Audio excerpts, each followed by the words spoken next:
ইনজুরির কারণে আছেন দীর্ঘদিন মাঠের বাইরে। কবে নাগাদ মাঠে ফিরবেন তার কোনো নিশ্চয়তা নেই। তবে এর মাঝেই এবার নেইমার জুনিয়রকে নিয়ে চাঞ্চল্য ছড়িয়েছে। দীর্ঘদিন মাঠের খেলায় নেই নেইমার জুনিয়র, কারণ গুরুতর ইনজুরি থেকে এখনো পুরোপুরি সেরে উঠতে পারেননি নেইমার। তবে তিনি ইতিমধ্যে ফিরেছেন আল হিলালের অনুশীলন ক্যাম্পে।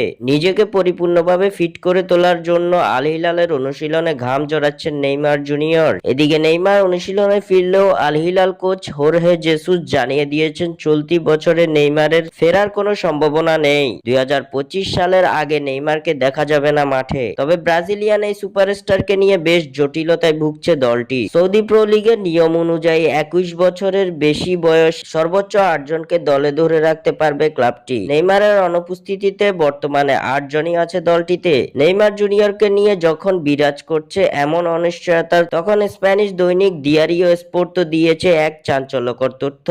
আল হিলাল ছেড়ে বার্সেলোনাতে যোগ দিতে যাচ্ছেন নেইমার জুনিয়র। এমন খবরই চাউর হচ্ছে স্প্যানিশ সংবাদ মাধ্যমগুলোতে। স্প্যানিশ বিভিন্ন গণমাধ্যমে বলা হচ্ছে আবারও ব্রাজিলিয়ান সুপারস্টার নেইমারকে দলে ভেড়াতে যাচ্ছে বার্সেলোনা। 2025 সালের জুনের ট্রান্সফার উইন্ডোতে ফ্রি এজেন্ট হিসেবে নেইমারকে দলে নিতে চায় কাতালান ক্লাবটি। এমন চাঞ্চল্যকর খবরই প্রকাশ করেছে ইউরোপ সহ স্পেনের বেশ কিছু গণমাধ্যম, যার সূত্রপাত হয়েছে স্প্যানিশ মিডিয়া দিয়ারিও স্পোর্তো থেকে। দিয়ারিও স্পোর্তো আরো জানিয়েছে বার্সেলোনায় আসার ব্যাপারে দলটির স্পোর্টিং ডিরেক্টর ডেকোর সঙ্গে ফোন আলাপ সেরেছেন নেইমার জুনিয়র। জানিয়েছেন আবারও বার্সেলোনায় ফিরতে চান তিনি। স্বাক্ষর থেকে সাদবিন ইসলাম।